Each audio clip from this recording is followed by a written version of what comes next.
Сәлеметсіздер ме, құрметті тыңдаушылар? Бүгін біз жоғары білімді модернизациялау құзыреттілік тәсілі тақырыбымызды ары қарай жалғастырамыз.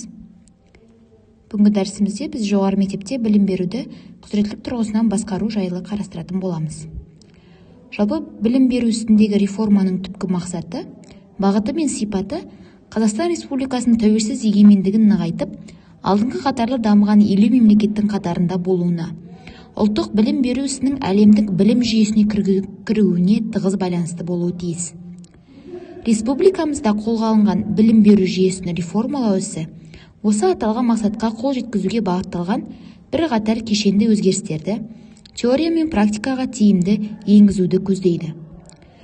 Қазақстан Республикасының білім туралы заңында білім беру саласындағы мемлекеттік саясаттың негізгі принциптері қатарында білім беру жүйесін дамытудың басымдығы, әрбір адамның зияткерлік дамуы, психикалық, физиологиялық және жеке ерекшеліктері ескеріле отырып, халықтың барлық деңгейдегі білімге қолжетімділігі, жеке адамның білімдарлығын ынталандыру және дарындылығын дамыту көрсетіледі. Ал бұл принциптердің іс жүзіне асуы білім беру мазмұнын жаңартумен тығыз байланысты. Білім беру мазмұнын жаңартуда білім беру жүйесінің барлық деңгейлерін қамту керек. Мамандарды кәсіби даярлау жүйесі де бұл үдерістен тыс қала алмайды. Себебі ертеңгі жас ұрпақтың білімділігі мен әлеуметтенуі болашақ кәсіби мамандардың білім сапаларының тереңдігімен, беріктігімен және жан-жақтылығымен өлшенері сөзсіз. Сондықтан қазіргі жоғары оқу орындарында көптеген өзгерістер мен жаңартулар енгізілуде.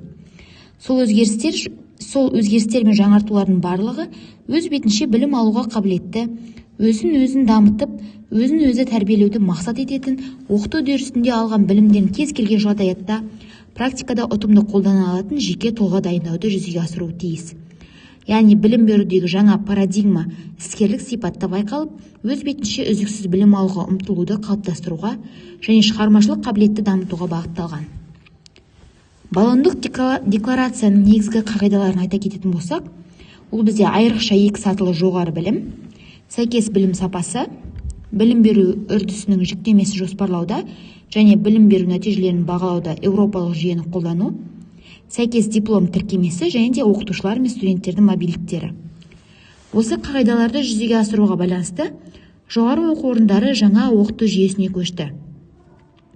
Білім беру сапасы білім берудің қазіргі күннің талаптары мен құндылықтарына, сонымен қатар оның болашағы туралы ұғымына сәйкестілігін көрсететін қасиеттер мен сипаттар жүйесі. Қазіргі таңда әр адамның алдында көптеген ұсыныстардың ішінен өзінің жан дүниесіне жақын, болашаққа нық сеніммен қарауға көмектесетін білімді еркін таңдау мүмкіндігі туындап тұр.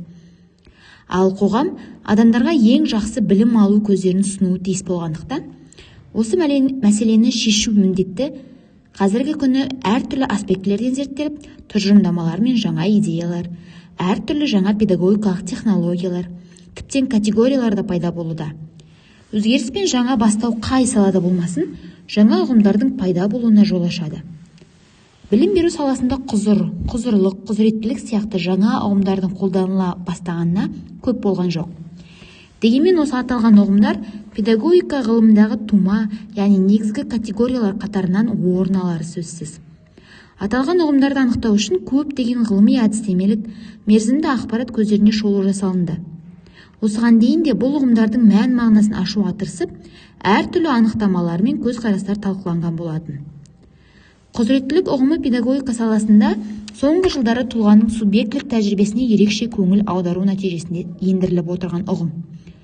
Құзырлық білім беру үрдісінде немесе жинақталған практикалық тәжірибе нәтижесінде қалыптасқан белгілі бір өмірлік жағдаяттарға және кәсіби іс-әрекетпен белгілі бір өмірлік жағдаяттардағы тиімді мінез-құлықтың мүмкіндіктер кешені. Құзырлықтың тікелей аудармасы белгілі сала бойынша жан-жақты хабардар, білгір деген мағынаны қамти отырып, қандай да бір сұрақтар төңірегінде беделді түрде үкім шығара алады дегенді білдіреді. Құзырлықтың нәтижесі жүйесі келесі категориялармен сипатталады. Ол қабілеттіліктер, дайындықтар, даралық қасиеттер және де білімдердің үйлесімі. Білім беру сапасын басқару білім берудің сапасына мүмкіндік пен қажеттіні қамтамасыз ету үшін барлық параметрлер мен сипаттарына мақсатты түрде бағытталған әсер ету. Қазіргі мектептерде білім беруді құзыреттілік тұрғыдан басқару өз күшіне еніп келеді. Ол қоғамның білімі бар адамдарды ғана емес, сол білімдерін қолдана алатын адамдарға да саналы қажеттілігін айқын көрінісі десек те болады. Құзыреттілік дегеніміз адамның нақты бір жағдаятта тиімді іс-әрекет ету үшін өзінің білімі мен іскерлігін саналы түрде жүзеге асыру қабілеті немесе мүмкіндігі. Яғни құзыреттілік бұл дәстүрлі білім, іскерлік пен дағдылардың оқушылардың даралық ерекшеліктерімен олардың өзіндік санасымен, танымдық іс-әрекет кезіндегі рефлексиясымен қайнасып бітісуі. Олай болса, қажетті құзырлықты меңгеру құзыреттілік болып табылады. Яғни олармен өнімді әрекет ету үшін қандай да бір пәндердің және үдерістердің белгілі бір шеңберіне қатысты тұлғаның өзара байланысты қасиеттерінің жиынтығы. Осы мәселе төңірегінде зерттеулер жүргізіп, өздерінің көзқарастары мен ой-пікірлерін білдіріп жүргендердің ішінде Дахин, Хутарской сияқты ғалымдар да дәл осылай тұжырымдар жасаған. Білім беру үрдісін құзыреттілік тұрғыдан басқарудың ертеңгі күні оң нәтижелі болатынына ешкім күмән келтірмейді. Десек те, оны практикаға ендіру білім беру жүйесінің барлық дерлік элементтерін мемлекеттік стандарт пен білім мазмұнынан бастап, жетістік деңгейін бағалау мен түлектерге қойылатын талаптарға дейін қайта құруды, қалыптасқан жүйені өзгертуді талап етеді. Кей кезде осы біздің беріп отырған біліміміз де жеткілікті емес пе деген ойлар туындайды. Әрине, білім беру жүйесі дұрыс құрылмаған деп мүлде де айта алмаймыз, бірақ қазіргі кездегі басқа салалардың қарқынды дамуы білім беру жүйесін жетілдіру, оны басқаруға жаңаша тұрғыдан қарау қажеттігін тудырады.